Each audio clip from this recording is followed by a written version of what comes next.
This afternoon, we'll all travel together to Orlando, Florida, where the Celtics play Game 2 of their NBA restart.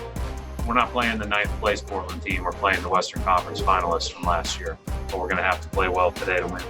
Need a W today, do whatever it takes. Together on three, 1, 2, 3. Together. They're a very good perimeter team. They move well without the ball. We're prepared for that, and we'll see how we do. Tatum, right-hand dribble inside the free throw line, steps to 12 feet, jumper is good. That's got to feel good. Look at the focus as he's fading away. Panther had it knocked away, but he's able to punch it into the corner where Tatum is waiting for three. Started off the game. First half was great. Second half, kind of dropped off a little bit. Lead from Lillard to Trent for three. We could have easily folded and laid down and just said it's a bad day, and we didn't do that. Lillard creates some room behind the Whiteside screen and knocks down another three, and here comes Lillard.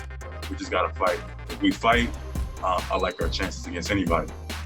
I thought Jalen's shot making was probably as critical as anything else to the game.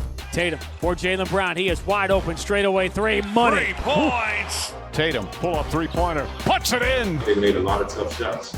They made tough threes, especially down the stretch. Tried to go for the steal. Tatum dribbles away. Kicks it out in the corner. Three-pointer Brown puts it in.